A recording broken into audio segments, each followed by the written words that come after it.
Prisoner 24601, your time is up and your parole's begun. You know what that means. I'm free. No. Honestly, you could have been the one to do that in the movie, and I would have believed it. Thank you. If you didn't catch, that was my spot-on impression of Russell Crowe in the movie we're covering today, Les Mis, 2012. And much like Jean Valjean, you are all our prisoners today, being forced to listen to us talk about this fucking movie. Oh my goodness. Also, mostly a prisoner because you had to hear me sing, but we debated. I was like, if there's ever a time to sing, it's now. It's now for this. The entire movie is all song. It's not like we had a choice. Yeah, there's very minimal dialogue. That is true. Like maybe 2 lines. It's like a 4-hour-long movie where no one speaks. This movie is a marathon, genuinely. I sat down a little begrudgingly this week to watch it. Just because I was like, well, there goes 3 hours of my life. I microdosed it this watch around. That's a good idea. I did it in like 30-minute spurts over the course of like 3 days. So I was like, there's no way I have the time or the energy to sit down for literally 3 hours and listen to people sing about the French Revolution. So I just, when I could, I would squeeze a little in there. And honestly, it made it a bit more tolerable. Yeah, that's certainly a power move. Definitely, like, you know how they've gone and broken up like the Hateful Eight because it's 3.5 hours long into like episodes, 40 minutes. Yeah, it's a mini series. Truly, this should be a mini series. I feel like it could have benefited agree. from that. But so this is the swamp. If you don't know, if you're new here, I'm really sorry that your first introduction to this podcast was hearing me sing like Russell Crowe. But my name is Dara. I'm Emily. We usually don't introduce ourselves. I feel like we should get into the habit of doing that. But this is the swamp. The swamp is an acronym. Stands for some whack-ass movie podcasting. And this is a pretty whack movie. This month we're doing Musicals Month, and so we just felt like we had to do Les Mis. Like, if you're doing Musicals Month, it just felt right. Yeah. To squeeze it in there. Yeah, I feel like we really did this one for, like, the musical theater kids out there, because I'll be frank, I don't think a ton of our listeners will have watched this. If you have, good for you. Honestly, you deserve a small little, like, pin. Like, I got through Les Mis. It's like a Girl Scout badge. Like, successfully sat through Les Mis. You get a badge for it. I feel like this movie was really entangled in a lot of Oscar hype, though, for the 2013 Oscars. Because it was, it was, I think, the first musical since Chicago to be nominated for Best Picture. It didn't win, obviously, but it had a ton of nominations. So I feel like the Oscar draw kind of pulled in that, like, film crowd, I guess. So, but I remember it came out in 2012, and so we were in 7th grade, I believe. Yes, so we're about 13 years old, and so this movie is certainly a hit amongst the like junior high show choir girl audience, and I think I definitely saw this in the theaters. Really? Yeah. Oh wow. Oh yeah.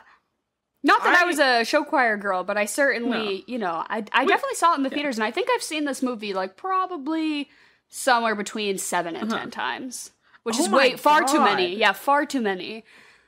I'd say this is probably my third or fourth watch, I think. I definitely remember seeing it for the first time, and I was shocked because there was no dialogue.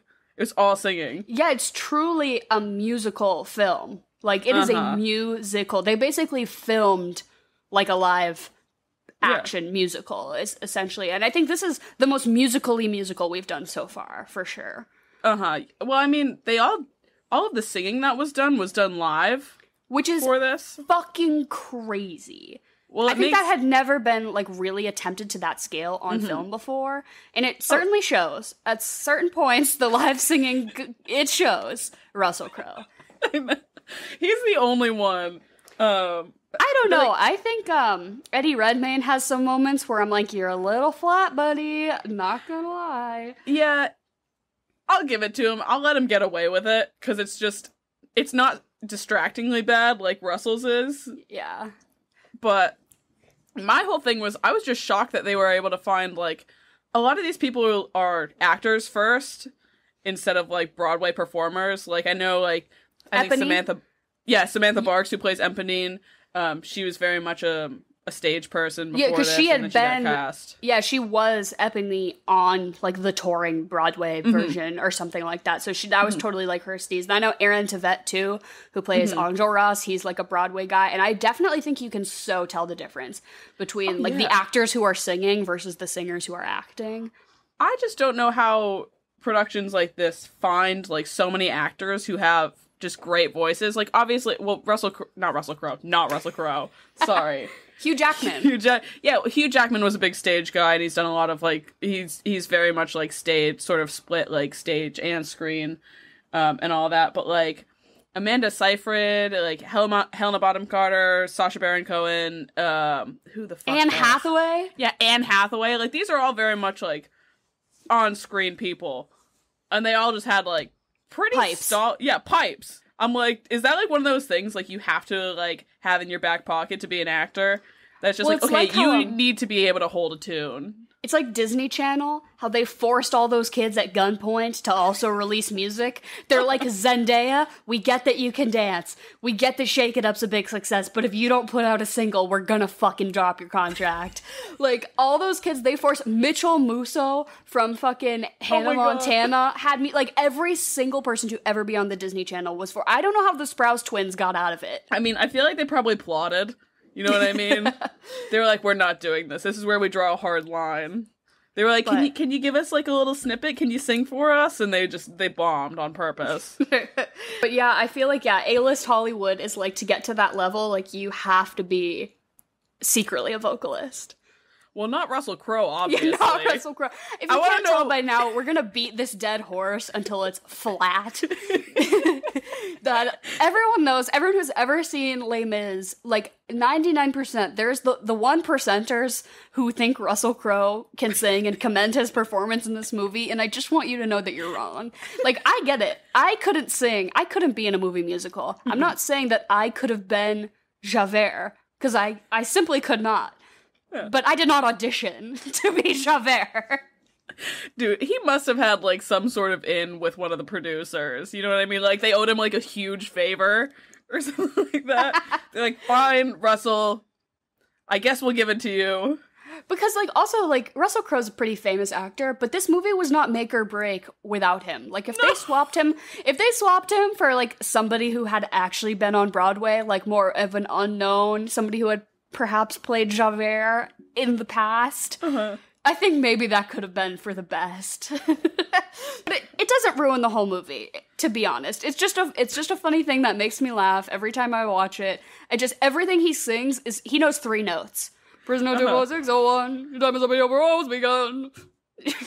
My favorite thing about it is the thing that's so frustrating is, like, he's not ridiculously flat, but, like, because, like, I feel like they couldn't have done it, like, if he was, but he's just so close. He's so close to almost being flat the entire time. So a pretty interesting thing that I found out was the way they managed to pull off all of this live singing was all of the actors had a tiny earpiece in.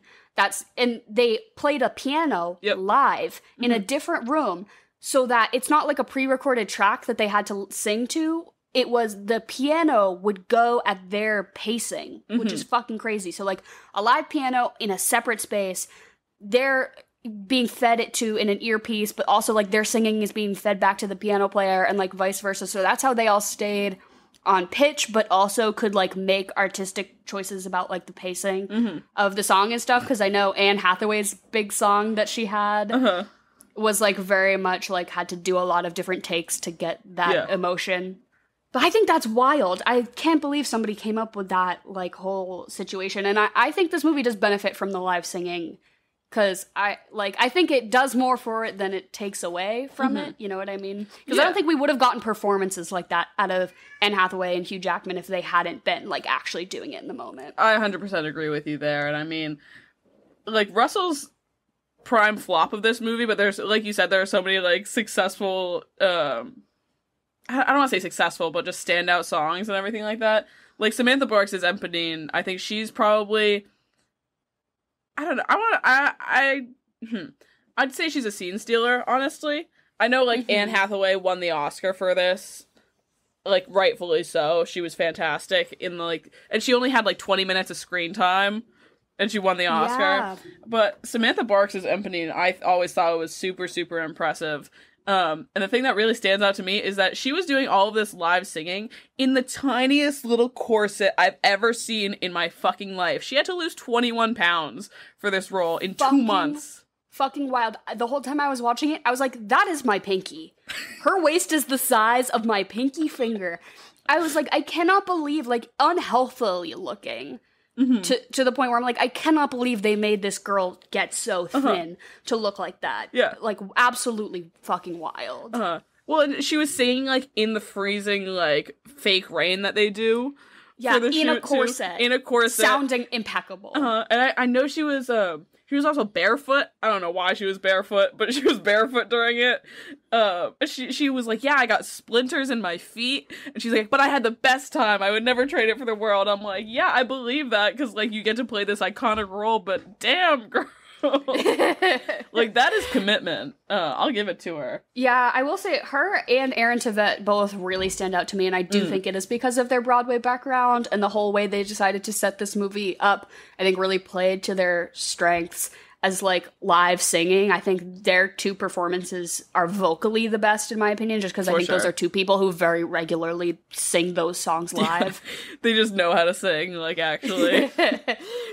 Hugh Jackman, I think he delivers, like, beginning to end amazing performances, but there are moments in his singing that I'm like, oh, you are doing this live. Like, this, if it had been in post, they would have touched some things up, but I can appreciate some, like, because it shows you how, like, really talented everyone is. For sure, Like, for they weren't getting any help. Yeah, well, I think that Samantha Barks and Aaron Tveit definitely stood out, like, in terms of, like, best, probably, performances overall. The one thing that always just blows my fucking mind during this is Amanda Seyfried hitting whistle tones. Yeah, hitting the highest notes I think I've ever heard in my life. I've said it before. It sounds like a dog whistle. You know what I mean? Like that little earpiece with the piano in it. She was going up, and they're like, there are no more keys on this piano to tune her to. They're like, we're bringing the dog whistles for Amanda. Because it's always like she's harmonizing with somebody else. Like when her and Eddie Redmayne are always singing like lovey-dovey songs together, she harmonizes like not 1, not 2, not 3, but 18 octaves above the note he's singing. And she always manages, and then the song will go up a key, and she just manages to shift up. And I'm like, how the fuck are her vocal cords not just erupting? She's actually bleeding. It's pretty interesting. So she auditioned for the role of, what's Anne Hathaway's character's name? Fantine? Yeah, Fantine. Fantine. She auditioned for that role as well, and they kind of told her, like, it might be you for that, or it might be you for Cosette, so, like, get ready to do either part, you know? And so I think that would have been really interesting if she had Anne Hathaway's role instead. I feel like that could have been, like, a really interesting shift. Also, somebody who auditioned for Amanda Seyfried's role, what's her, Cosette? Somebody who auditioned for Cosette who fucking cracks me up, Miranda Cosgrove. No! She was in, like, the top 5. She was in, like, the last casting call. Oh my God. Literally how? like I was looking at, like, you know, who they were considering, and she was in there, and I was like, Miranda Cosgrove was gonna be Cosette? You guys can't see me, but my jaw is literally dropped. Like, I'm sorry, but Miranda Cosgrove can't act. Then she would have been the Russell Crowe of this movie. Imagine if she was Cosette. Between her and Marius, they would have had the widest mouth span of any two couples. Like, they're okay. Cosette and Marius's relationship does nothing for me, like, now. But, like, between her and Eddie Redmayne, oh my God. It would have been horrific. Yeah, I don't know if we should even bother trying. Like, literally, it's a 17-and-a-half-hour movie, so, like, if you haven't seen it, I commend you, because you're not really missing out. But basically, the plot is that it's the French Revolution. This guy named Jean Valjean stole some fucking bread, went to prison for 19 years, because I guess that's how things were in the day. Then he he gets out of prison and he steals some silver from a priest, and then he gets caught, and the priest was like, no, I gave that to you. And he's like, holy shit, what? I'm a Christian now. And so he becomes a better person, uses the silver to become the mayor and also a small business owner of a town. Then Fantine, who's Anne Hathaway, gets fired from her job for having a kid. Pretty much. Her boss was just a dick, and all the ladies were dicks, and they pretty much were like, you're a single mom, so this will be nothing but trouble for this warehouse we work in. What? None of those crusty ladies in that seamstress warehouse were also single moms? This is the first single mom they had ever encountered. She's actually the first single mom ever. No one else has ever been a single mom until Fantine. So she gets fired from her job, and she like screams out for Hugh Jackman, and he like doesn't hear. Yeah, and so then they kick her to the curb. It's his business. Yeah, he's the boss, but like the day manager fires her. And they kick her to the curb, and she immediately turns to the streets and sells her teeth, hair, and body. Dude, like that. She didn't go on Indeed to look for some job opportunities. She didn't check the local postings. Mm-mm. She didn't ask around for references. She's like, I know I'm a single mom, so it's over for me. Mm-hmm. So she immediately sells her own teeth. To a man who does not have the credentials of a dentist, I will say. Sir, where's your degree? I don't see it. And then Jean Valjean realizes that Anne Hathaway is about to die of tuberculosis because his business fired her. And it's like literally 2 days later, and she's withered on the streets, and he's like, this is my fault. So he goes and adopts her daughter because she's dead. He holds her in his arms as she dies of tuberculosis. No, much like Nicole Kidman in Moulin Rouge, the consumption got her. Damn, it's always the consumption. And so then he goes and takes Cosette, who's Fantine's daughter, who's living with Sacha Baron Cohen and Helena Bonham Carter in their inn, and he just snatches her up and says, here's $100 for this child, and they're like, don't even worry about it. And then he's like, I will be the best dad ever. He's like, suddenly, being a father has never been more appealing. Dude, he was ready for fatherhood in an instant. He already had a doll on him. Like, for when he knew this moment was gonna come. So he's like, okay, I gotta keep this thing on me at all times, just in case. And, like, that's when shit gets wild, and then they fast forward, like, 15 years, and suddenly it's, like, the peak of the French Revolution. Mm-hmm. And, because Marius is... Marius, Enjolras, and like 3 of their friends are like this gang of guys who are like leading this revolution. They're like fight, students and then or something. Yeah. Marius locks eyes with Cosette for half a second, and it's like, she is absolutely the girl of my dreams, and I will be stalking her. Dude, his dick jumped. But hers did too, because she then sings a whole song about how, like, my life is forever changed. And then they meet, and they're like, this is love. And I'm like, they say each other's names to each other, and that's it. And then they're like, marriage tomorrow. This is probably the worst case of a 2-week romance that we've seen. Yeah, they're married by the end of the 2 weeks.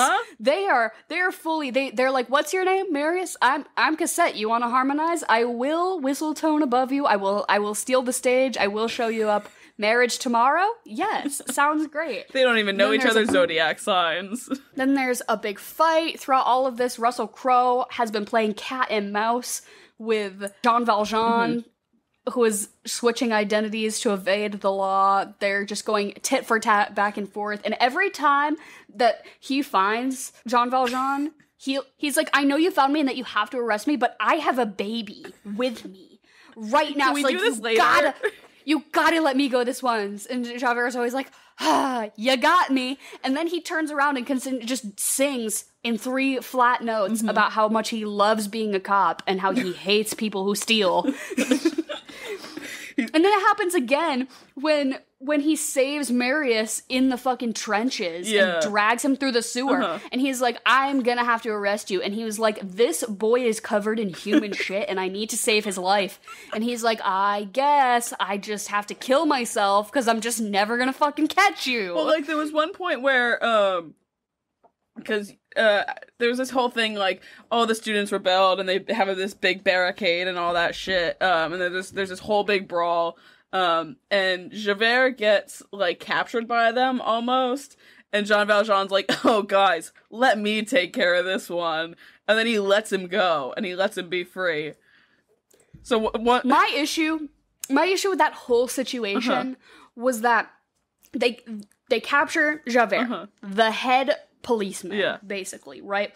And then this random-ass guy, Jean Valjean, shows up and is like, I'm here to help. And they're like, no way. And then he, like, spins some shit. He, like, finds some snipers up in the rafters and fucking snipes them or whatever. And they're like, this guy's cool. And he's like, you know what? I'll go take care of that really important prisoner you guys have. And they're like, perfect. They give him a gun. They are less than 20 feet away from this group of people. They sing monologue to each other for about 27 minutes back and forth about the importance of honesty and the law or whatever. He cuts the ropes. He lets him free. And basically he's like, why are you letting me free? And then Jean Valjean is like, I'm an honest man. And they go back and forth. And then he lets Javert go. He takes the gun and just, like, shoots the wall to make them all think that he's actually killed him. And then he goes back and he's like, done. It's a done job. Nobody fucking went back there to check to see if he had They're not like, hey, boys, go take care of that dead body that doesn't exist. Nobody even questioned for a second. Nobody was like, hey, you know that really important police prisoner we had? Has anyone seen the body that we let that stranger just take care of? Absolutely baffled me. I could not imagine worse concentration and strategy. Come on, Enjolras, you planned this revolution, you can't go check to make sure he did a good job offing the prisoner. You can tell they're students, that's for sure. They're like 20 years old. I looked up their ages, actually, because I was a little curious. Yeah. So the age difference between Marius and Eponine is 5 years. And he's supposed to be, like, early 20s, which makes her, like, late teens. Oh. You know, so she's, like, 17, 18, and he's, like, 23, 24. Okay. They said the years they were born, but I didn't know. But so also Cosette is 17. Okay. Cosette is 17 when they get married. But it all happens really fast, so she's 17. You can definitely tell because she was literally willing to marry this man. I don't even think it was 2 weeks. It was probably like a week. 26 minutes. I love it too because like they're pretty much they fall in love over the course of a 4-minute song, of course. But then after that and after like the whole big battle, Marius has got to be dealing with, like, the most amount of trauma that PTSD ever! He's got survivor's guilt, like, so bad. And Cosette's like, it's alright, like, let's just kiss. He's like staring at the ground, like, face glazed over, and she's, like, kissing his cheek. She's like, aren't you so glad to be here with me? Like, that... He can, like, hear the gunshots. Like, you just look into his eyes and it's his dead friends. But I don't think it helped that just as equally as Jean Valjean was excited to be a dad to a 6-year-old girl, he was so pumped to have a son-in-law. So he sings a whole song about it. Let him live. Like, jeez. Yeah, no, he's like, he could be the son I never had. He's 3 feet away from him. Marius is, like, sleeping on the ground, and he's belting. Like, he has no idea. All right, so this is time for our little interim segment of the pod, Chocolate or Vanilla, when we add in third host, honestly, at this point, Jen. She's intern, host of this. Promoted. You're the host of this mini segment, I would say. This is your little mini segment. And it's Chocolate or Vanilla. My mother, Jen, comes in and asks us question, 2 options. Which one do you like better? So chocolate or vanilla, and you just say which one you like better. Does this week have a theme? It does have a theme. So it has a theme and it has a little addition. Ooh. So the theme is things that are loosely related to war.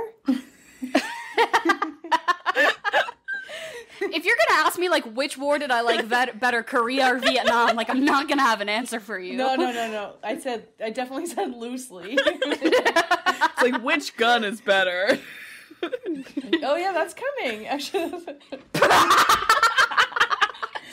And then one of the, I'm gonna throw in one in the middle that's a three-way, because you inspired me last week, Dara. You're like, but I was gonna call it the chocolate, vanilla, or strawberry question. All right. Oh, okay. When you add in a third, because some things just naturally come in threes. True. That is very true. I will say, when you do this or that, and then there's just like obviously a third option, I can commend that. I usually will like add my own. You'll be like, which two do you like better? And I'm like, no, I'm gonna make up my own third answer that wasn't on the table. So, So all right. So I'm gonna start. Chocolate or vanilla? chocolate, Vanilla. Chocolate, vanilla, or strawberry? chocolate, Strawberry. Ooh, chocolate. Okay, Power Rangers or Ninja Turtles? Ninja Turtles. Power Rangers. I am. A lot of these are really hard for me to pick. I'm gonna say Ninja Turtles. I love the Renaissance. I just love art history. It just tickles me. It's a How classic. can you not? All right. So from the U2 album War, Sunday Bloody Sunday or New Year's Eve? New Year's Day. I'm sorry, New Year's Eve. New Year's Day. I'll go with Sunday Bloody Sunday because that's more on brand with our war theme. Yeah, I'm gonna agree with her on that. Okay, so to use your term, Dara, I think both these songs slap. But I am going to pick Sunday Bloody Sunday. Okay, Emily, you asked for it. Bayonet or Bazooka? Oh my god. Okay, honestly though, I do have I have an opinion here. Okay. Is that I'm gonna say bayonet, because I think something about modern war is that technology has gone too far. You know, you can kill a man from a drone. And I just think that it's like Game of Thrones when they have to get on a horse and wield a sword to kill a man. I think you should have that level of bravery and commitment. If you're gonna fucking start a war, have the courage to back it up. So I think bayonet, I think we should fight old-fashioned, fist-to-fist combat for every conflict. No, I totally agree with you there. Like, if you've got to stab someone with your bayonet, like, watch the consequences. See him die, you know what I mean? It better be a cause you really believe in, because you had to get up in there. Yeah, exactly. And I agree with you too, although there is something about launching a gun like from your shoulder, you know. True. But I have heard Dara's bayonet argument before, so I am definitely going to agree with you on the bayonet. I think it's because every time we watch Game of Thrones as a family, I'm like, that's how it should be done. The 5 times we've watched it as a family during quarantine. Okay, Talking About a Revolution by Tracy Chapman or Revolution by the Beatles? Talking About a Revolution by Tracy Chapman. Yes. Considering I'm wearing a Beatles shirt right now, I'm gonna have to say Revolution by the Beatles. Yes. I would also say the Beatles, although I think both these songs are really good. A. Ham or A. Burr? Oh my god. Can I pick neither? I guess, you know who triumphed in the end? Was Aaron Burr. He shot that motherfucker and he meant it. So I'll go with him. Yeah, I agree with you there. He was the one to shut him up, and I respect that. And his songs in Hamilton are just better. Oh yeah. Yeah. If we're talking from a musical standpoint. Yeah, I'm also an A. Burr girl. So now follow up, Lin-Manuel Miranda or Leslie Odom Jr.? Leslie Odom every day. Every day of the week, Leslie Odom gets my pick. Yeah. I'm holding back gags just thinking about Lin-Manuel Miranda. I mean, LMM is a genius, but yeah. I will definitely go with Leslie. I just think he's insufferable. Mm-hmm. Is there... The lip bite? It's the lip guy? bite for me. He's just cringe. He's just real cringy. What did Emily say? I missed what Emily said before. What did you say? He has this stupid fucking lip bite that he does. And he like very confidently posts pictures of it. I don't know. It feels like satire. I feel like it should be, and he knows that it's so cringe, but honestly, I can't tell. Like the lip bite when you're thinking? No, like you're trying to get someone, like, thirsty for you kind of thing. Yeah. Like, trying to look real sexy. Oh, he's totally married with kids, though. Yeah, I'll send you some photos of him doing it later, because it's scary. My real pick, though, I get my real pick shivers. is that guy from TikTok who does an unclockable Lin-Manuel Miranda impression and just, like, says really funny things or, like, sings other people's songs as him. That gets me every time. Okay, here's our chocolate, vanilla, or strawberry. Okay, from Mulan, Yao, Ling, or Chenpo? Yes. You know the three friends? Uh-huh. There's Yeah. okay, so I'm gonna break it down really quick by physical characteristics to make sure I got it down, right? So Yao is the short, stocky one. Yeah, with the black eye. Yep. With the black eye. What's this? Chen is kind of the lean, kind of goofy one. And then Chenpo. Chenpo is, I think, the one who is the bigger guy who wants a girl who can cook. Yeah, Chenpo. So what's the middle guy's name? Ling is the tall, Ling. lanky, kind of dorky one. Yeah. I just so I'm solely basing this off of the iconic musical number "A Girl Worth Fighting For." Yes, absolutely. Obviously, and I just got to go with Chenpo because he's like, I don't care what she looks like as long as she cooks me good food. And the other two are like, she's got to be skinny and tall and beautiful and nice. And he's like, if she makes me dinner, that's all that matters. So I can get behind 100% agree with you there. He just seems like a nice guy. The other two seem like, kind of like dicks. But I will say the line from I'll Make a Man Out of You when he says, boy, was I a fool in school for cutting Jim. Yeah. I scream that in my car. That's one of the best lines to just spit of that song. So I'll give a little shout out, but...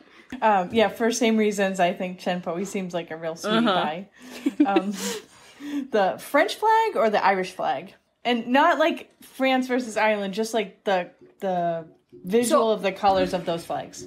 Yeah, I do think that this is a valid question because I think the colors red, white, and blue are far overused in our nation's flags. That's exactly what I was thinking. Ireland had the audacity to bring in a little orange, you know? I think it's just a little bolder of a choice. And therefore, I will go with the Irish flag. Also, there's too many flags that are like red, white, and blue in a certain order. Like, if you flip it, I think it's like blue, red, white. That's like the Netherlands or something. Like, it's too confusing. I can't remember it all. I'm not from Europe. But there are people out there who are really into flags and who are really good at flags, and it couldn't be me. But I know the Irish flag when I see it. So. Yeah, no, I totally agree with you there. Me too. I'm on board. That's a sweep for the Irish flag. Fortunate Son by Creedence Clearwater Revival, or War, What Is It Good For? Absolutely Nothing. I thought it was James Brown, but it's some guy named Edwin Starr. It's probably like covered or sampled or something, but I'll go for War, What Is It Good For? Because that's true. Why we gotta fight? Why can't we just hang out? What was the Creedence Clearwater one name? Fortunate Son. Fortunate Son, for sure. Yeah, that's on the Forrest Gump soundtrack. It's like it's the classic like it's a Vietnam song pretty much at this point. Yeah, so definitely. 1917 or Dunkirk. Oh my god. I will take a stance that I'm not really a huge fan of war movies because I just don't think those stories need to be told any more than they already have. Like, we're forced to learn about them in history class, and we don't learn about, like, parts of history that are actually, like, more important and interesting. And I think that all of that money that they spent on making those movies, if it was, like, telling stories we didn't know much about, I think it would just be more beneficial.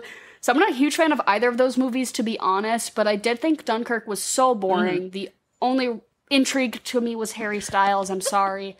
But 1917 had that little cinematic element of being taken one shot, which I like, so I guess I'll go with that one. Yeah, I actually really love 1917. It's like one of the few movies that like I've bought because I'll watch it probably like once every like 7 months or something like that. So I'll go for 1917. Really? Something about it. I don't hate a war movie. The other thing is you see a lot of movies about World War II, but less so World War One. So that's, I think, one of the reasons I appreciated it. I will say 1917 also. Betsy Ross or Harriet Tubman? Oh my god, Jen. You're asking me to choose between Yes, I am. the woman who sewed the American flag versus the woman who pioneered the Underground Railroad. This is a bold one, Jen. If anybody were to ever dare answer Betsy Ross to this question, that means that this should be a question on the American citizenship test, and if you choose Betsy Ross, they don't let you into the country. The answer is Harriet Tubman. This isn't an opinion, this is a right or wrong, and the answer is Harriet Tubman. She said it all. I totally thought the same thing. Yeah, of course, Harriet Tubman. The movie Midway or the movie Pearl Harbor? I haven't seen either of those. I don't like war movies. Well, I I'll can't tell you that Midway has Nick Jonas in it, and it has Darren Criss in it, and Pearl Harbor has your fave Ben Affleck in it. Oh, then I'm definitely picking the first one. Nick Jonas can murder Ben Affleck. He was a total scene stealer in Midway. Emily, have you seen No, Midway? I haven't seen Midway. You should. It was Word, really good. I'll check it out. I will have to go with Pearl Harbor against every, like, natural, I don't know, bone in my body, like, telling me not to go with Ben Affleck, but it's one of those movies that whenever it's on, I'm like, oh, I'll just see where it's at.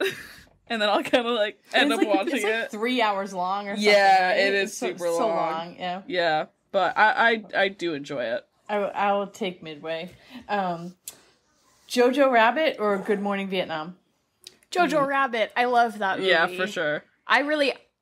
That's of all the Oscar movies that because we see the nominees every year, and there are very few that I like truly enjoy and I'm very happy that I saw, and Jojo Rabbit was for sure one of them. I really loved that movie. Yeah, same. I thought Jojo Rabbit was hysterical. Last one, Legends of the Fall or Inglourious Bastards? Glorious Bastards. I love that movie. Whenever I wear my Doc Martens, I say they're my Nazi stomping boots because it makes me feel like Brad Pitt in that movie, like I'm about to go like round up my gang. Yeah, that movie's so fun. I love that movie. Definitely Inglourious Bastards. Yeah, this one was hard for me because I actually really liked Legends of the Fall back in the day, and these are both obviously Brad Pitt war movies. So, just to be different, I'll pick Legends of the Fall. So that was it. Well, that was my war theme. Thank you for those. Yeah, thank you for those war questions, Jen. Lighten the mood. can't wait to post this one on Instagram. Yeah, right. The people. So we will post these this following weekend. The chocolate or vanillas. We love to see what you guys vote for. So keep your eyes peeled this upcoming weekend for these questions. Please vote. I would love to know. If I see any one of you picking Betsy Ross, we're blocking you. You will receive a personal cease and desist from me. I know we do have listeners who aren't American though, so maybe they have some personal opinions about that. I don't know. Fair enough, but actually no, not fair enough. Yeah, no. Ugh. All right, well, thank you so much, Jen, for this riveting and intriguing round of chocolate or vanilla. Really lightened the mood because we've been talking about how bad of a singer Russell Crowe is. So honestly, I would rather talk about war situations. So thank you as always for joining us. And make sure to keep your ears and eyes peeled for this on our Instagram. All right, bye. Have a good night. Bye, guys. I love you. Jen. Bye, you too. All right, that was a good one. All right. Yeah, that was fun. I love it. Jen loves a theme as well. So if Love that any for you. of you have ideas for like themes because it doesn't always have to pertain with the movie. Like sometimes, she tries to make it, but sometimes she'll just like go rogue and do something random. So if any of you have like theme ideas for rounds of chocolate or vanilla, please DM us because I'll let her know. I'm sure she would love to hear sure. that. And also if you play chocolate or vanilla like in the car or at parties or whatever, please tell us because it's so fun. But back to Les Mis, this movie, I just don't even know. It is, do you think it's, I'm not going to say do you think it's too long? Yeah. You know it's too long. But like at what point does it lose you? Because I know where it loses me. Honestly, like the second song. Like when Like Valjean's soliloquy, I'm like, I'm bored. I'm already bored. I've already seen the best character, which is the priest. That's all I need. Which, do you know that guy was the original Jean Valjean from the Broadway run, the guy who plays the priest. There's actually a lot of really interesting intertanglement connections that this movie has. So, Anne Hathaway's mom played Fantine on like a stage version of, I don't know if it was Broadway, but some sort of like traveling stage version. So this is kind of her like, legacy situation, which is kind of cool. And then there's also this Jean Valjean who plays the priest in this, which is kind of cool. But like, maybe not the second song, but I think when it like actually really loses me is like right after Fantine dies. Like, because you're not going to get to see any more Anne Hathaway other than when her ghost appears in the very last 5 minutes. Like, also, she really cut her hair in that scene. Isn't that crazy? For like real things they did, they had her hairdresser put on a dress to like pose as the woman cutting her hair. So it's like the scene is that a woman comes in behind her to cut her hair, but then they swapped it out and had an actual hairdresser do it. So it wasn't super fucked up. But like they fucked her shit up. Like her scalp, like they got really down to it. But what commitment. Well, I remember seeing the Oscars like later that year and her hair was still, she had like I don't know, pixie cut, like a pixie cut almost, and I was like, oh wow, she fully committed for this. I love that. Maybe she went method and got her teeth pulled out too. Oh my god! So this movie won a couple of Oscars. I know Anne Hathaway won for Best Supporting Actress for this. I think it won for like maybe sound editing. Like it won a couple of. It didn't win any of the huge ones like Best Picture or anything, or like screenwriting or anything, but it won a couple of side ones. But one of the ones it did win was Best Hair and Makeup, and I truly think that that's because they made everyone's teeth look rotted. The hottest of hot characters, Eponine, who is snatched for the gods. Her teeth, they got a little brown, and there she got gingivitis. Every single character, they fucked their teeth up to a certain extent. They were like, historically, toothbrushes did not exist, and we are going to portray that to the fullest in this film. Because everyone's singing too, so you're seeing their mouths open a lot. So I just really was paying attention. I'm like, wow, they rubbed dirt in these people's mouths and won an Oscar for Best Hair and Makeup for that. I'll give it to them. I think they did a really great job with Sacha Baron Cohen and Helena Bonham Carter in this. I think their hair and makeup was probably some of my favorite and just like my favorite looks of the entire thing. Because it's so fun. They also did the aging. They aged everybody.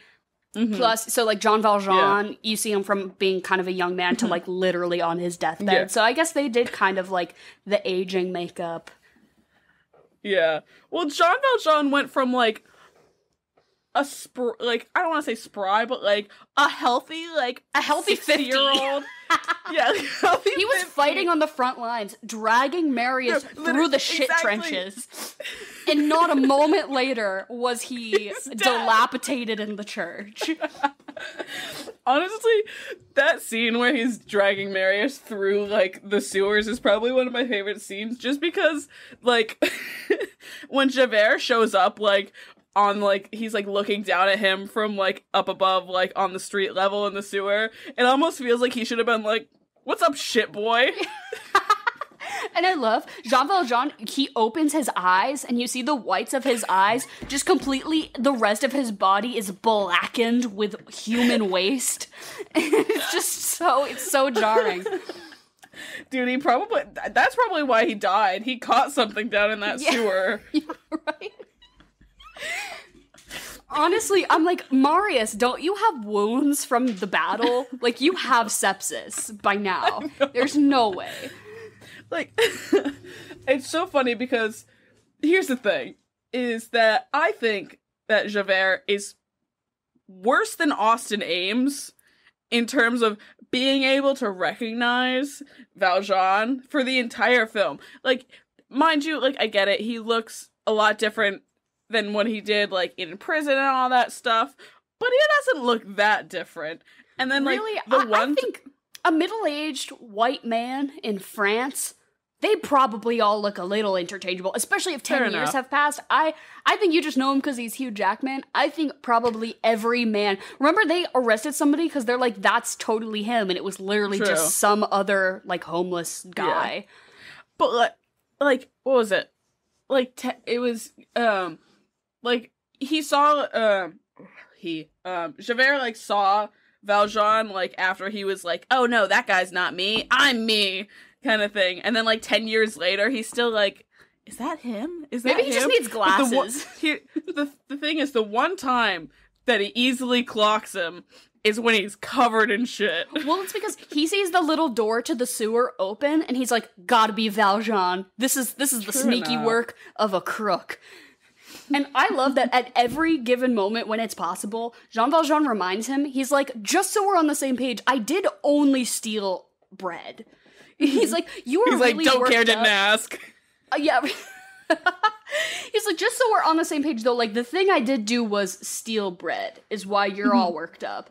But also, is Jean Valjean the only man to have ever broken his parole in all of French history up until this point? Because I'm like, Javert, as the local law enforcement, you have such bigger fish to fry than to chase down this man who has broken his parole 10 years ago for stealing bread. It just doesn't seem like that big of a deal to me. There's literally an uprising going on about Javert. And he, like, becomes They're an like, "We need you," undercover they're like- spy with the sole purpose of, like, I'm gonna get in there and I'm gonna find Jean Valjean. They're in love. There's sexual I attention. was There's gotta- literally gonna say, This is a queer film, because there's no way that he would obsess over this man that much if it wasn't a yearning. I was like, don't you think it's a little gay to be hunting down a man for 10 plus years?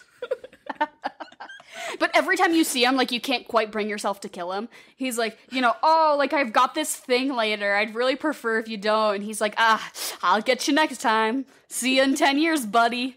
Love these little bumpins we have. So, someone has definitely written, like, an enemies to lovers fanfiction about these two. Longer than the actual original Les Mis text, I believe. Probably. They But fully flushed it out.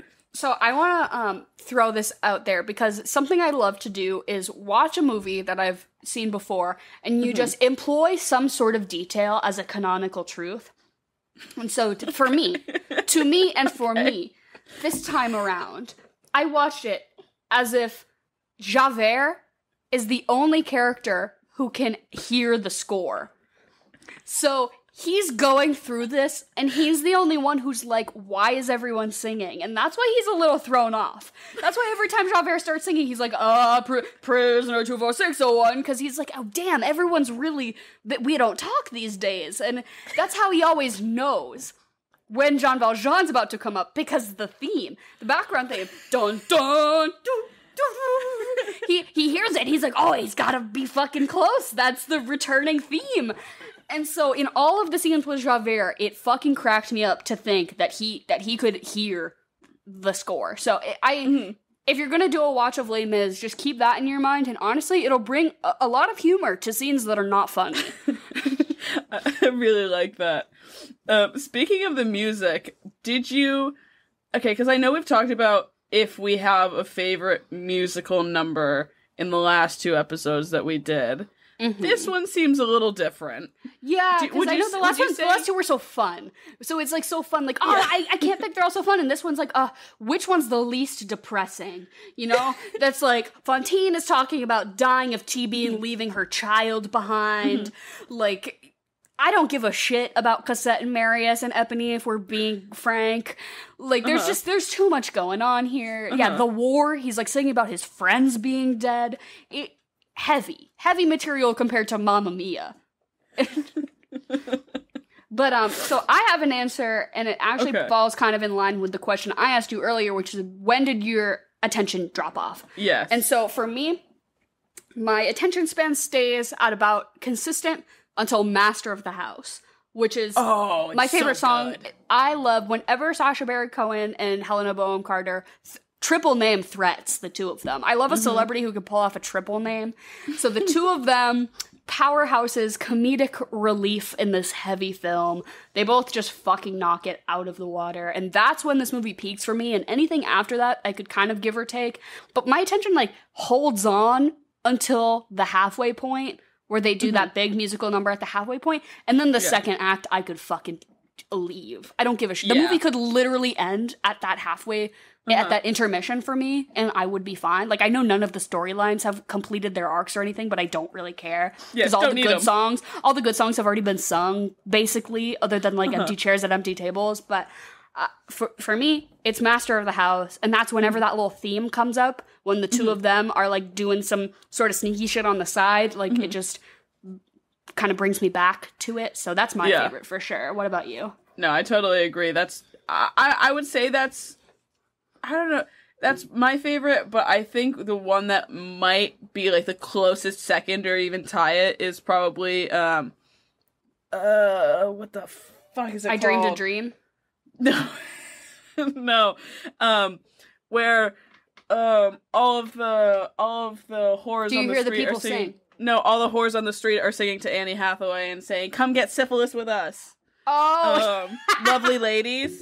Yeah, lovely ladies, come and run and buy us. I think that one of my favorite parts of the movie, and one of the things that does kind of keep me hanging on to it, is that the ensemble does really good work. And honestly, I kind of prefer it to, like, any of the solo songs, really. But yeah, I really like that one. I wish there was more dancing in this movie. I wish they did. They all sing. Uh-huh. I wish they danced. Like, these two numbers that we just named are probably the danciest that they get. And that's about it. Right? That's what I think this movie's really lacking, because the past two movies we've done, superb choreographed dance numbers. In Mamma Mia and... outstanding. In Hairspray, obviously these huge, like, just energetic, exciting. I'm like, come on, Anne Hathaway. You've been dying for the past 9 minutes. Can we pick up the pace? I will say, the scene where Javert kills himself is 45 minutes long. There were points where I just skipped ahead. I would just skip ahead to see, and it would he's still monologuing about how weird he feels about not being able to catch Jean Valjean, and then I'd be like, let me skip forward another 6 minutes. I'm like, when is he gonna jump? It is so long. It takes forever.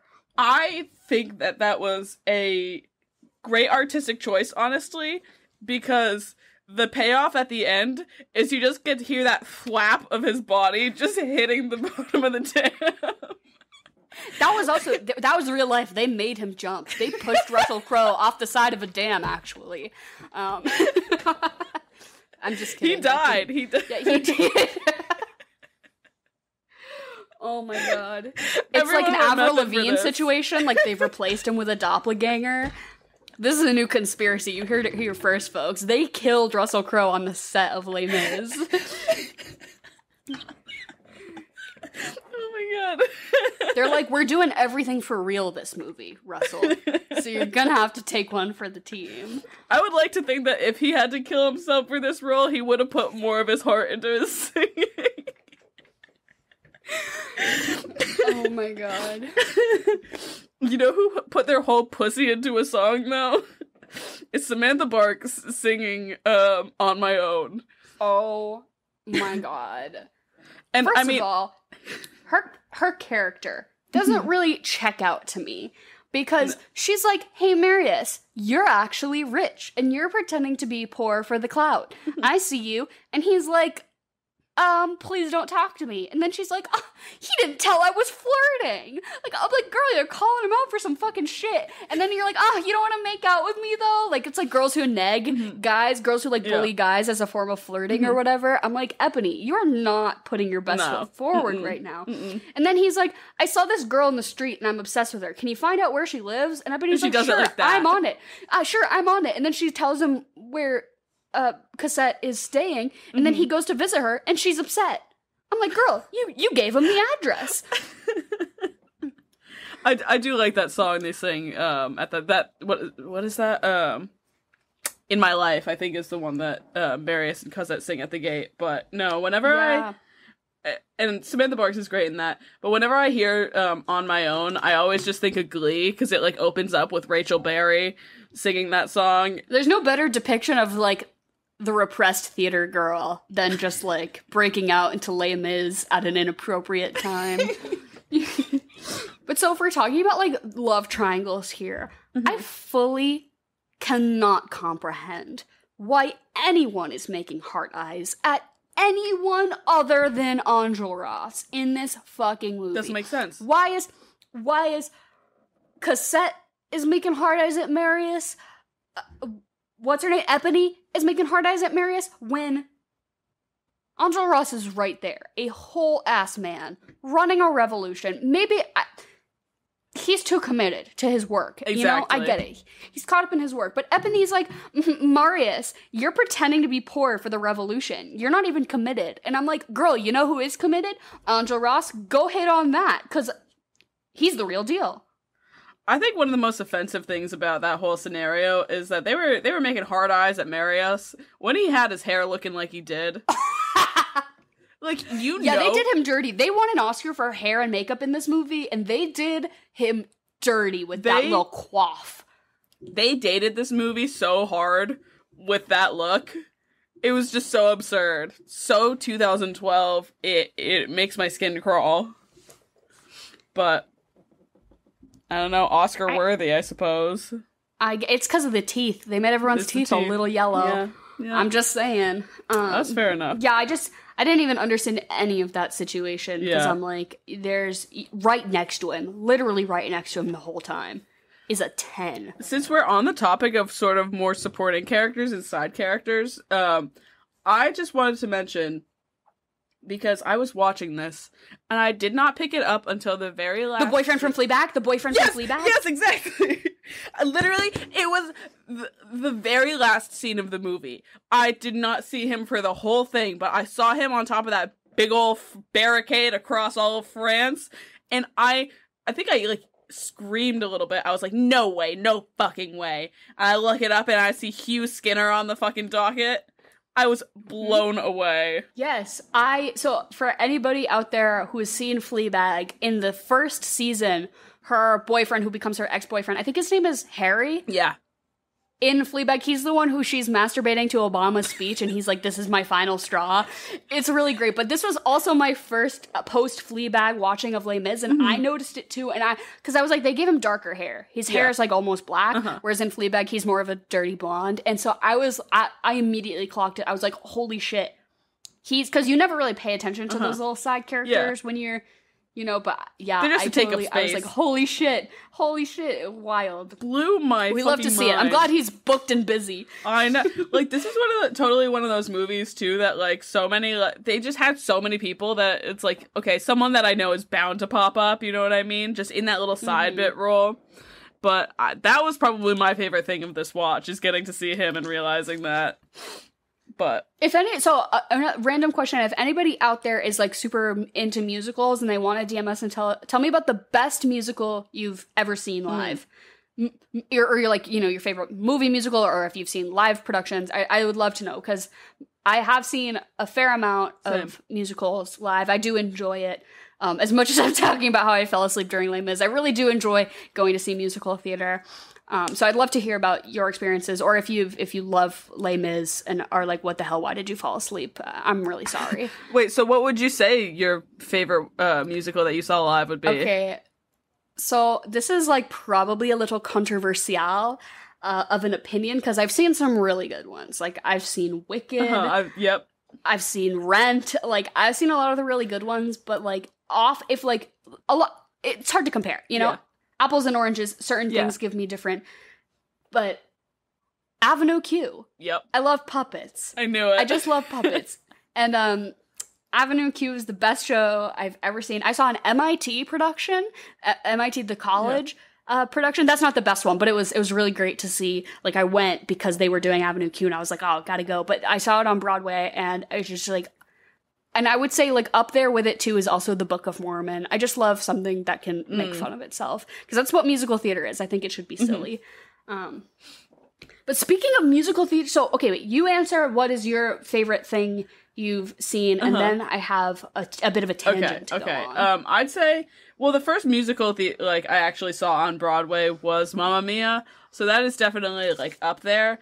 But you knew me during the time of my life when I saw Natasha Pierre and the Great Comet, and I was a little obsessed for a hot minute. And you saw the original cast, right? You saw Josh Groban? Yeah, there was like an off-Broadway cast before it like went fully on Broadway, but yeah, no, I saw it with Josh Groban. He was absolutely fantastic. I just loved that they the way it was set up. It's like set up like a Russian parlor, sort of like a bar kind of thing. And all of the actors would like, we were in the very back row of the mezzanine, and we literally had people coming up and like dancing right in front of us. Someone gave me like a Russian pierogi. It was great. So that you ate? Yeah, they came around before the show started, and they gave out tiny little pierogies in like these little like boxes. It was the cutest thing. It was great. Oh my god. The only like original cast member I've ever seen on a Broadway show was Catherine McPhee for Waitress. She was on American Idol, I think, and then she starred in this Broadway show called Waitress. I don't know. But I will say my funny Broadway story is we saw the Spider-Man show. Oh my god. And we got tickets really cheap because this was after the guy died. My god. So the Broadway Spider-Man show, there was this whole conundrum where there was a lot of swinging around on wires happening throughout the theaters, and the wires did snap, and the lead actor did perish on site during a show. And so then instead of being like, let's stop this, they were like, well, let's just do it, but the tickets will be cheaper and we won't do any more swinging around. So it was super fucking lame. And all of the music was composed by the American rock group Meatloaf.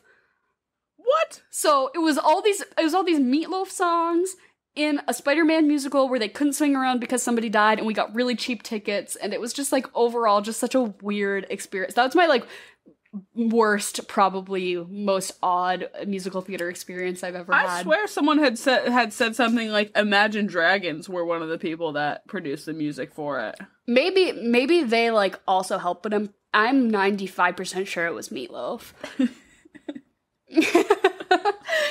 I love Meatloaf.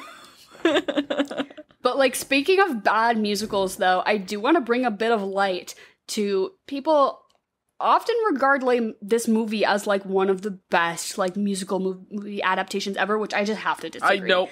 Like, yeah. Couldn't be for me. Too long, too flat. I don't love it. You know, I've watched it many a time, and I think it's the right vibe for certain occasions, and I won't turn it down if it's being offered to me, but it's not my fave. Yeah. But I just want to bring this director's body of work, right? is so Tom Hooper, so interesting to me. I do love the King's Speech. I think he's a great actor. Or not actor, director, fuck. Director. So he did The King's Speech, which won in the 2011 Oscars. It beat The Social Network, which was like a huge snub. Everybody was a total upset. Yeah. Right? So that was, I would think, his like most notable moment of his career, was that he... Didn't he also do The Danish Girl? He did The Danish Girl, so you've got that Eddie Redmayne, Lifeblood through Les Mis in 2012, The Danish Girl, which we do not support on this podcast. I don't fuck with that shit. I don't fuck with cis people playing trans people in movies. That it's just I don't care for it. So that movie doesn't do it for me. But then the 2019 abomination that was Cats was this man. The man who did Les Mis also did the movie that had to get pulled and re-edited, Cats. And so anybody who's a Les Mis stan out there, I just want you to reevaluate maybe that this is the same guy who made Cats. Yeah. So it's really not that Have you great. seen Cats? Because I haven't seen Cats, and I know we thought about maybe doing it for this month, but it's been beaten to death at this point. We couldn't have said anything else that hasn't already been said. I would rather watch Les Mis 3 times back to back than have to watch Cats. I don't want to do it. I just simply don't. And I think I've absorbed enough from social media I get it. I get why it's bad and where it went wrong, and I don't want to experience it. I simply do not. The most off-putting thing about that movie for me is that James Corden is in it. any movie that James Corden in is automatically triggers my fight or flight response. I don't know why in God's name. He's in every single fucking musical. He weasels his way in every time. He's got to have an outstanding agent. No, he knows something. Yeah, he knows something, and people are like, oh, we better get him in here. I'll say something. He's in Into the Woods. He plays like alongside Emily Blunt. Like, come on. Nonsense. That could have been a good one we did. I semi-enjoyed Into the Woods. I think it had its ups and downs, but I again, that's one I saw in theaters and I was really excited for, and I just love a movie musical moment. Yeah. They're always just so fun. Whether they're good or bad, it's going to be a good time. And character jump from Les Mis, the kid that plays Gavroche, I could be wrong, but I'm fairly certain. Yeah, no, he's Into the Woods. Is the kid that like climbs the beanstalk and all that stuff.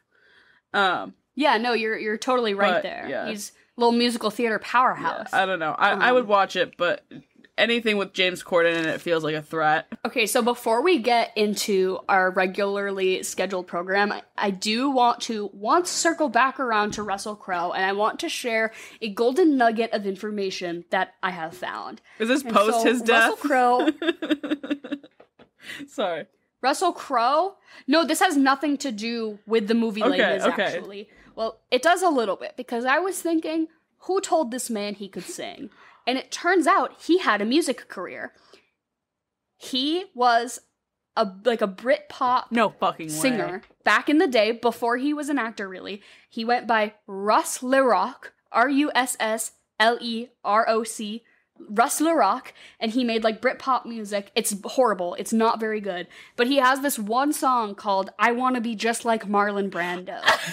And so if you go listen to it, it's not good. It's not good. But I was just like, holy shit, who told Russell Crowe he could be in this movie? And he has a music career. He legitimately has music out there. So just go listen to it and entertain yourself. The song is called like I Want to Be Just Like Marlon Brando, is like their one like hit single that they had. Go check it out because it's really quite a listen. Oh my god. Oh, Isn't that hilarious? Russ LeRock. Gives me like Mark Wahlberg vibes. Marky Mark and the Funky Bunch. Oh my god. But they actually good vibrations. That's pretty good. That's fair. That song makes me want to go roller skating. Russ LeRock does not make me want to go roller skating. I cannot wait to go listen to that later. Oh my god. But yeah, really, really great and interesting stuff. Henry brought it up to me. He was like, "Oh, you know Russell Crowe had a music career, right?" And I was like, "You're fucking shitting Why does me." Henry know I'm like, this? "You are absolutely yanking my chain right now," because a wealth of random information. And I was like, "You're yanking my chain right now," and he was like, "No," and he pulled it up on our TV and made me listen to the whole song, and he was like, "Listen," and I was like, "Yes, I'm listening. I've been listening to him in Les Mis in small doses for the past 4 days." Yes, I know this is Russell Crowe. I believe you. It sounds just like him. Absolutely unbelievable. Okay. Should we jump in? All right. Yeah, so do we want to start with Fuck, Marry, Kill? Yeah, I guess. Yeah.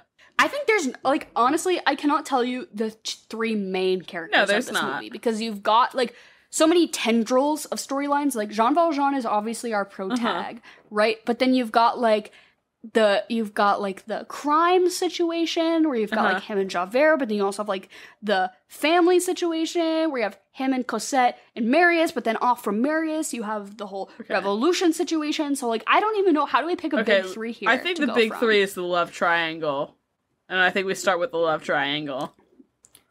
So it's Eponine, Cosette, and Marius. Oh, okay. Could I kill all of them?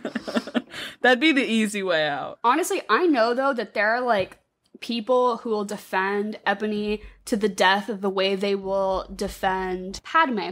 Padme apologists that they're like, I will not tolerate Padme slander on this timeline. There are people who are like, they're like theater people who are like, I will not tolerate Eponine slander on this. And I'm just gonna say that I don't really get, I think she's kind of dumb, and I don't really get why she's, like, continually thirsting after this guy who's not into it.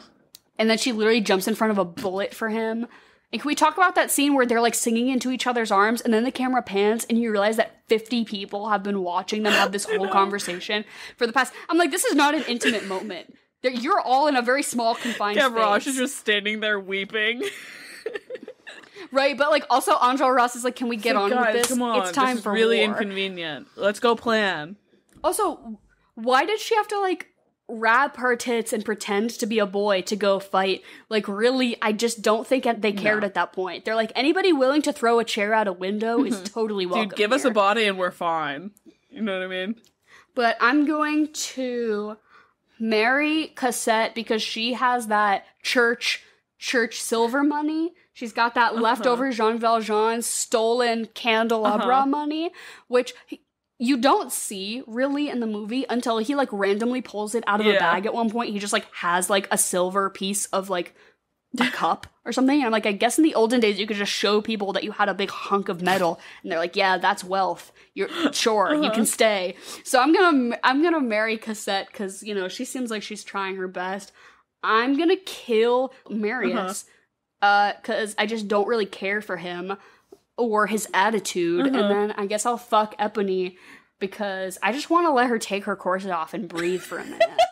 I'm gonna be like, girl, you have my full attention. I know you're not used to that. You have my full attention right now, and also, like, you can just chill for a minute. I'm not gonna make you do some spy shit and find out somebody's address for me so you can win my love. Like, don't even sweat it. So that's my pick as far as the love triangle. Yeah, I 100% agree with you about killing Marius. I think, honestly, I'd be doing him a solid because I know that survivor's guilt is just eating him away. He's gonna pull a Javert and yeet himself off the side of the Hoover Dam eventually. Exactly. So.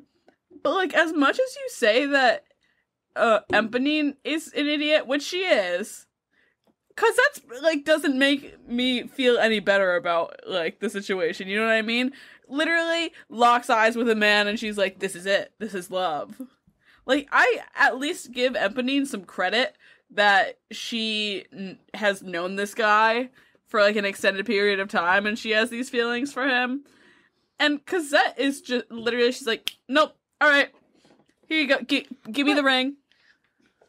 I also don't understand that because there are hotties aplenty. This movie is overflowing with Hollywood hot level people, and yet he's the one who's gonna make you risk it all. I just don't buy it. No, exactly. So I think I'm gonna, not because I like Eponine, because I think they're both stupid, but I'll fuck Cosette, and then I'll marry Eponine, because, like, she just needs someone to hold her. And also, having Sacha Baron Cohen and Helena Bonham Carter as your in-laws would be a romp and a half. I know, like, they get have me the in on the best gig. fucking parties. Yeah, I'm like, let me get in on this pickpocket shit. I'm like, let's stir the pot. Let's get things cooking the books. I love it. Oh, for sure. I feel like I would not mind hanging out at the inn every now and then. Do they still have the inn? Because at the end, it's like they're poor as shit, so I don't know, but... I don't know, they, like, show up at the wedding, like, in really preposterous costumes. So I don't really think we get I love those Helena's amazing little sunglasses in that scene. And her, like, she has a million jewels in her hair, and every person she walks by, she plucks something off of them and sticks it in her hair. Fucking genius. Yeah, we don't really get an end cap to their story. I guess we kind of see Sacha Baron Cohen, like, in the shit trenches, stealing from people, and then we just see them at the wedding, and they're getting taken out. They're mostly just comedic. Yeah, they're just comedic. Honestly, characters, honestly. They would be my ideal scenario is that I would join their throuple. I would join them, I'd be in there. I don't think I could roll with them. Like, I don't think I could keep up. They're like 100 beats a minute, and I don't know if I have the mental capacity and strength to just keep up with that. To be honest. You have a point there. I would like to think that I could adapt, but I don't know if there's anyone else. I mean, I guess we can just do the whole movie. I think it is obvious, as I have expressed, that Angel Ross is my boy. But, like, I don't know if I can marry him, because he seems a little too committed to work. And I'm gonna need some time to, like, hang out, you know? I need me time, but I don't know if I think of anybody else in this movie who can really provide that, because it's stressful times. So I'm going to marry Angel Ross because I can respect, the commitment to the political cause. And I'm not going to say I'd be his right-hand woman because I don't really know if I have the strength for that. But I do know that I will have dinner ready for him at home so he can regain his strength for the battle to come. Very nice. So I would be his housewife for sure. Also, that scene where he gets shot and then he falls out the window and his red, flag drapes behind him. I don't love the, visual cinema of this movie all the time. Yeah. I really love it 5% of the time, and the other 95% of the time I'm I could give or take it, but that one moment was really, I was so beautiful. And then I'll fuck Helena Bonham Carter because she can just get it. And then I'm going to kill, honestly it couldn't be Javert because he does it himself.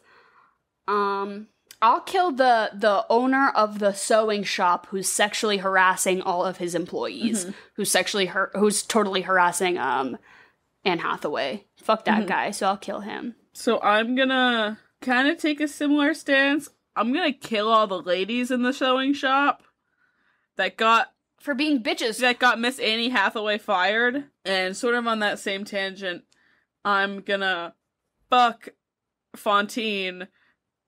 Just because I feel like she needs to not, have sex as a prostitute. I feel like she just needs to get laid. Emily, you're gonna get TB. We discussed this in Moulin Rouge. Okay. You're gonna get TB if you it's an airborne disease. You're gonna get it. It's 2021 though. You've got vaccines. Exactly. Can I pick my timestamp? This is before she goes and...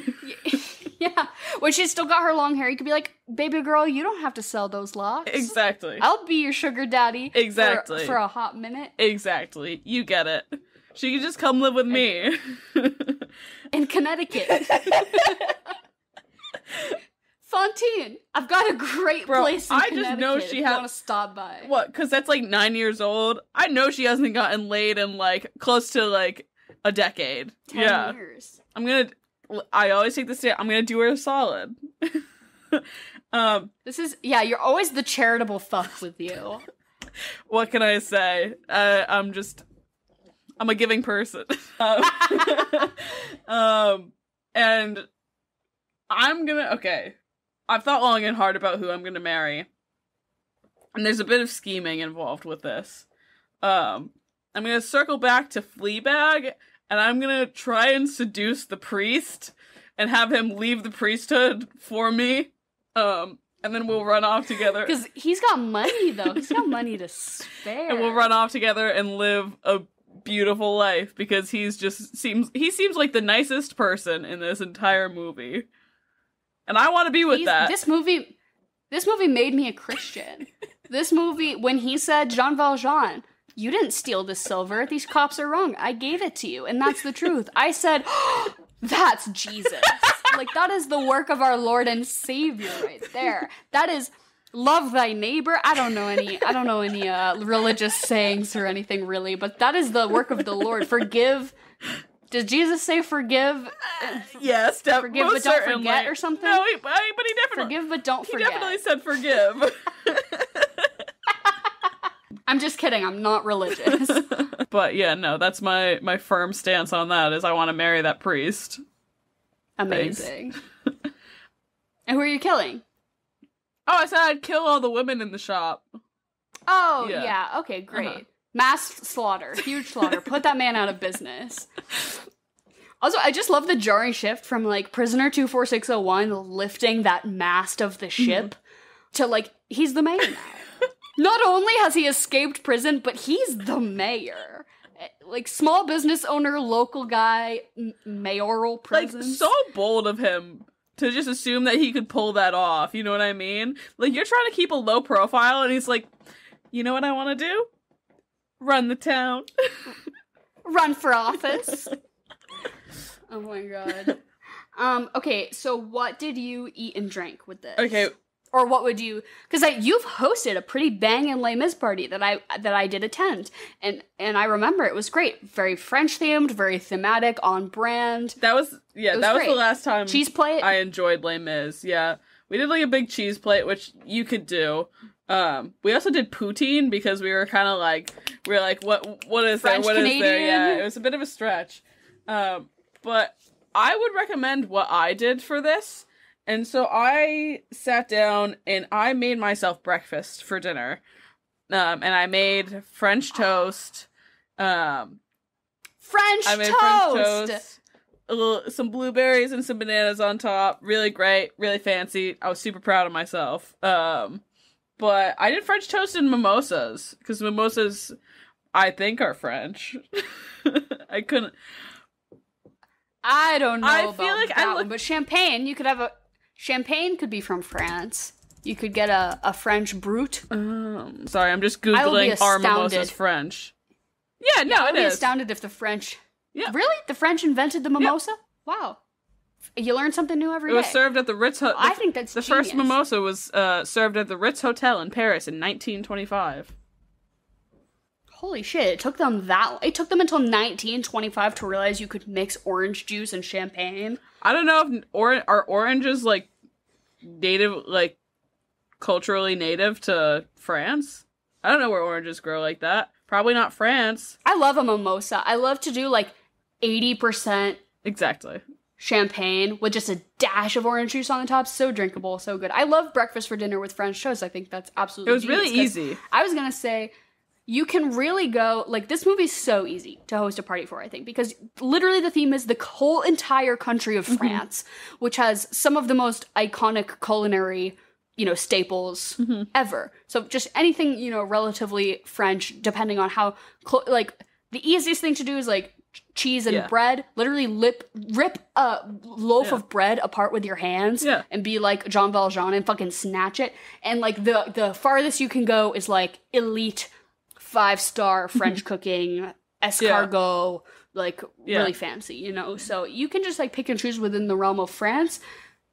And I think that that's viable. That's a viable option, right? And then also wine, very French, drink some wine. It just checks out. It makes sense. I'm gonna say something kind of gross. Oh, no. So, I don't know if you just, like, don't want to hear something gross, like, fast forward 30 seconds or something. How gross is this about to be? You base your entire culinary off of one specific scene, and it's the grossest scene in the movie where he drags Marius through the sewers. You drink a mudslide. You make mudslides for this movie to commemorate when Jean Valjean was so brave as to push Marius's half-dead body down that chute and into the poop chute. And I think a mudslide would really check out for that. And that's my suggestion if you're just trying to be a little more unique than just France. Fair enough. You always come to the table with some really creative ideas. I guess. This was just... I was just trying to think a little outside the box. Do you have any... But I love your breakfast. I mean, I don't know, chocolate cake. Like chocolate molten lava cake or something. Okay. This movie also makes me want French Revolution, Marie Antoinette, eat some cake, some chocolate cake, and Not drink bad. a mudslide and watch Les Mis. Also, one year for Valentine's Day, I forced Henry to have a day with me where we made steaks, cakes, shakes, and we watched Les Mis. So we had steaks for dinner, and we made a cake, and we had milkshakes. So steaks, cakes, and shakes. But then for some reason, I'm like, we also have to watch Les Mis. And he was like, Dara, this movie's so long, and I hate it. And I was like, it's Valentine's Day. And so that's one of the reasons why I'm really glad he stayed with me, because I did make him do that. I love that Les Mis was your And choice. so, I don't know why. I really don't know. But what would you follow this up with? So I always go, my favorite thing to do is a little actor association. And I think that this is a cultural film set in the great country of France. Who else has a really great cultural film set in Kazakhstan, I believe? But Borat. Sacha Baron Cohen playing the iconic role of satire. I think I'm going to say something controversial right now. I like the first Borat movie. I do. I think it's fucking funny. The second one didn't really do it for me, but I do like the first Borat. I think it's a funny movie. It's a fun watch. I love, like, that sort of Nathan For You style comedy where it's like people like true reactions to comedians acting absurd like in public. That really like I don't get that. I know a lot of people don't like it because of secondhand embarrassment. So if secondhand embarrassment is like if you're afflicted by it, and maybe don't watch Borat because you are gonna feel kind of weird. And it certainly is like a little questionable as far as like portraying certain cultures and everything. But I think Sacha Baron Cohen's fucking hilarious, and I think he's great in this movie, and I think he's great in Borat, so I think you should watch Borat. Okay, I've taken inspiration from your character association, and I think I figured out a good one. Because you need something light after this. You need something that's very watchable. Sweeney Todd? No. Not another musical. You can't do another musical after this. It's just mentally exhausting. But I think that you choose one of Anne Hathaway's best roles in her entire filmography, honestly. And you go for the movie that's centered around the fake country of Genovia, and you watch The Princess Diaries. I feel like we've definitely Mia Thermopolis. Hell yeah. Yeah, that movie's amazing. You should watch that movie after every movie you watch, because The Princess Diaries is the only 10 out of 10 film that exists. And you've got, like, other musical icon, frickin' Julie Andrews in it. Julie Andrews. Amazing. Yeah. I love that. We've definitely suggested that before, but I think this is another situation where you watch The Princess Diaries, because you can never watch The Princess Diaries enough. Oh, for sure. I'd also say, if you're anyone out there who hasn't watched Fleabag, the episodes are only about 20 minutes or so you really can just, I think it's on Amazon Prime, I believe. You can watch the first episode and you can decide pretty quickly if it is or isn't for you. But if any part of it intrigues you, I really implore you to watch that show. I truly think it's one of the best TV shows that's been put out in a really long time. Absolutely amazing. And, you know, one of the actors from Les Mis is in it. So another little association thing there, I guess. But really, if you haven't watched Fleabag, I couldn't recommend it more than anything else. It's so Fleabag's good. One of those shows that I end up watching, like, every 4 months. I'm like...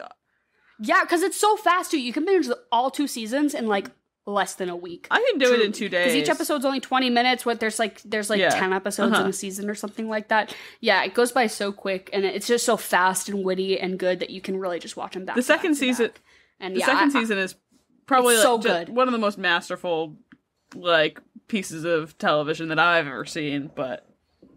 Yeah, it's one of those shows that gets better, too, so if you start it and you like season 1, like season 2 is even better, which I love that. I love when because TV shows often fall into that pitfall of, like, season 1 was great, but everything after it kind of sucked, which is pretty unfortunate. So when a show does the opposite, it's, like, kind of it's beautiful. Breath of fresh air. So 1 out of 10. What do you give Les Mis? I'm giving it a 5. I'm giving it a 4.5. Last time, like I said before, last time I enjoyed this was when I had that Les Mis gathering last summer. This is a party movie. I will say, it's a party movie. Well, that's because I drank multiple glasses of wine. Right, like pay only 60% of your attention to the movie. And just have a good time with your friends, eat a big cheese board, have a bunch of drinks. Like, that's the vibe for this movie, absolutely. Sing along. Sing along, to the songs you like. Don't pay attention during the boring times. Mm-hmm, exactly. Yeah, that's the way to do it. Like, it's great musically and everything like that. But I would rather, like, sit down and listen to the soundtrack than, like, actually watch the movie. Yeah, which I think that says something about the movie. Yeah. But yeah, I agree. So stick around for Musical Month. We'll be wrapping it up next week with a potentially controversial but definitely valid musical movie choice. You'll just have to wait and see what it is. And definitely message us. Please send us any DMs, any of the questions we've asked during this, chocolate or vanilla, what your favorite musical is. Send us in suggestions for movies to watch in the future. We write them all down. We love to hear from you guys. Twitter, Instagram, TikTok, our website, our email, everything will be in the little podcast description below. So do not hesitate when you guys DM us. It totally makes our entire day. And if anyone can find me a Castle on a Cloud Trap remix, I would really love to hear that. Some light Google searching yielded minimal results, but I can't say I tried very hard. So if anyone wants to either make me or lead me to a Castle on a Cloud like EDM remix, I would really like that, I think. I'd like to put that on my playlist. So, signing off. Thank you so much for listening. Prisoner 2461. Your time is up, and your parole has ended, because this is the end of the episode. Goodbye.